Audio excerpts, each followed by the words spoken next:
CAA लागू करने की टाइमिंग पर कांग्रेस ने उठाए सवाल। जयराम रमेश बोले, चुनाव से एक महीने पहले का क्यों चुना समय। 4 साल बाद केंद्र सरकार ने सोमवार शाम को विवादास्पद नागरिकता संशोधन अधिनियम सीएए के लिए एक अधिसूचना जारी की है। ये 2024 के लोकसभा चुनाव के कुछ हफ्ते पहले ही लागू की गई है। विपक्षी राजनेताओं के विरोध के बीच दिसंबर 2019 में संसद द्वारा सीएए को पहले ही मंजूरी दे दी गई थी।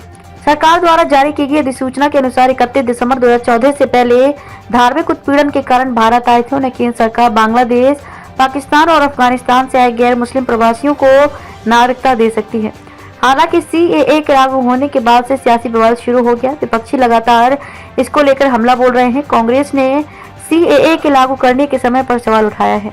सीएए नियम लाने में 4 साल और 3 महीने लग गए। कांग्रेस नेता जयराम रमेश ने कहा कि भाजपा को सीएए नियम लाने में 4 साल और 3 महीने लग गए। समाचार एजेंसी एएनआई से बात करते हुए जयराम रमेश ने कहा कि इस नियम को लाने में उन्हें 4 साल और 3 महीने लग गए। विधेयक दिसंबर 2019 में पारित किया गया था। 3-6 महीने के अंदर कानून बन जाना चाहिए था।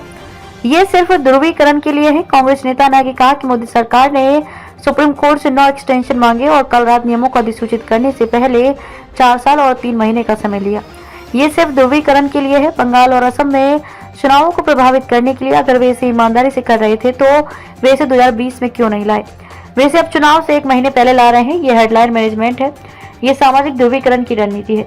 अन्य विपक्षियों ने क्या कहा। सीएए अधिसूचना पर असम कांग्रेस विधायक अब्दुल रशीद मंडल ने कहा कि इस अधिनियम का पहले ही सभी राजनीतिक दलों द्वारा विरोध किया जा चुका है। संसद के अंदर और उसके बाहर ये पूरी तरह से भेदभावपूर्ण अधिनियम और असंवैधानिक है, क्योंकि सरकार धर्म के आधार पर नागरिकता देने की कोशिश कर रही है, जो भारतीय संविधान के प्रावधानों के तहत स्वीकार नहीं है। इसका पूरे देश के साथ साथ असम में भी विरोध हुआ है। वारिस पठान ने कहा, क्रोनोलॉजी समझिए। सीएए नोटिफिकेशन पर एआईएमआईएम के राष्ट्रीय प्रवक्ता वारिस पठान ने कहा कि क्रोनोलॉजी समझिए, समय देखिए। तारीखों का ऐलान होने वाला है। 2024 में लोकसभा चुनाव होने वाले हैं और सरकार अचानक इसे अधिसूचित करने के बारे में सोचती है।